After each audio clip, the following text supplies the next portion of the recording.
নমস্কার বন্ধুরা, সুজাস গার্ডেনে সকলকে স্বাগত। গাছের প্রধান খাদ্য উপাদান তিনটি: এনপিকে, নাইট্রোজেন, ফসফরাস, পটাশ। ফসফরাসের অন্যতম মাধ্যম হল বোন ডাস্ট বা হাড়ের গুঁড়ো। বাড়িতে ধরেন হাড়ের গুঁড়ো ফুরিয়ে গেল বা আপনারা ধরেন বাজার থেকে কিনে আনতেও সময় পাচ্ছেন না, সেক্ষেত্রে হাড়ের গুঁড়োর বিকল্প হিসেবে আপনারা ব্যবহার করতে পারেন ডিমের খোলা। এই ডিমের খোলা থেকে গাছ সহজেই ফসফরাস পেয়ে যাবে, পাশাপাশি ক্যালসিয়াম, যেটা গাছের উপকারী একটি খাদ্য উপাদান, তাও গাছ ডিমের খোলা থেকে পেয়ে যাবে।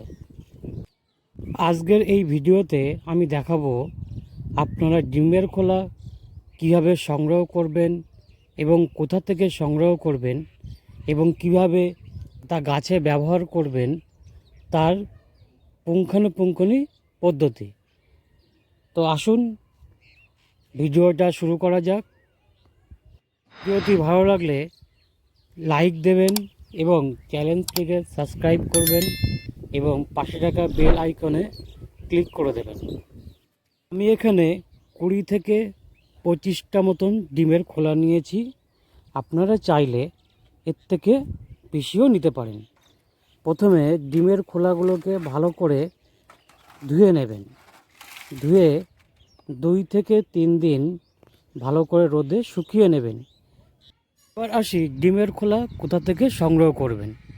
আপনারা বাড়িতে ডিমের পোচ বা অমলেট করেন, তার ফলে যে খোলাগুলো থাকে সেগুলো ফেলে না দিয়ে এক জায়গায় জমিয়ে রাখতে পারেন, অথবা রেস্টুরেন্ট বা হোটেল থেকে সেখান থেকে আপনারা ডিমের খোলা সংগ্রহ করতে পারেন। এখানে আমি ডিমের খোলাগুলো ভালো করে ধুয়ে 3 দিন রোদে ভালো করে শুকিয়ে নিয়েছিলাম।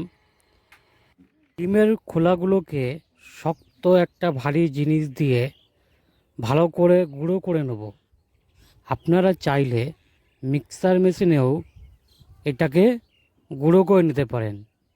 এর ফলে যে ডাস্ট বা গুঁড়োটা তৈরি হবে তা গাছে সহজেই ব্যবহার করতে পারবেন।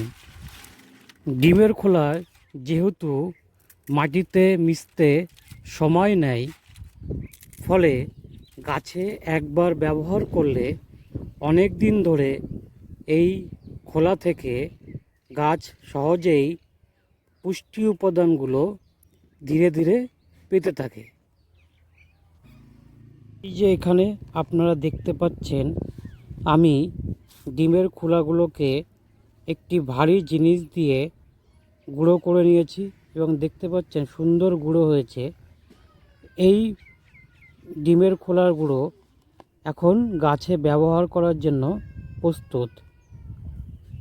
ডিমের খোলা আমি 8 ইঞ্চি টবে মাসে একবার করে 1 থেকে 2 চামচ করে ব্যবহার করি এবং এই একবার ব্যবহার করলে অনেক দিন ধরে গাছ প্রয়োজনীয় পুষ্টি উপাদানগুলি ধীরে ধীরে পেতে থাকবে।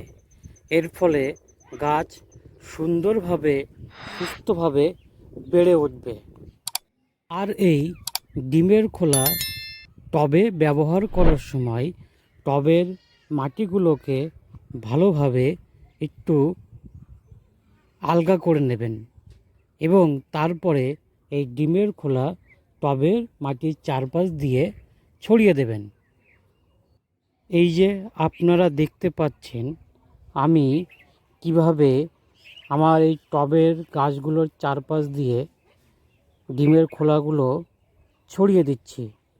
এইভাবে ছড়িয়ে দিলে গাছ সহজেই ডিমের খোলা থেকে পুষ্টি উপাদানগুলো ধীরে ধীরে সংগ্রহ করতে পারবে এবং সম্পূর্ণভাবে প্রতিটা গাছে দেওয়া হয়ে গেলে তারপরে প্রতিটা গাছে ভালো করে জল দিয়ে দেবেন।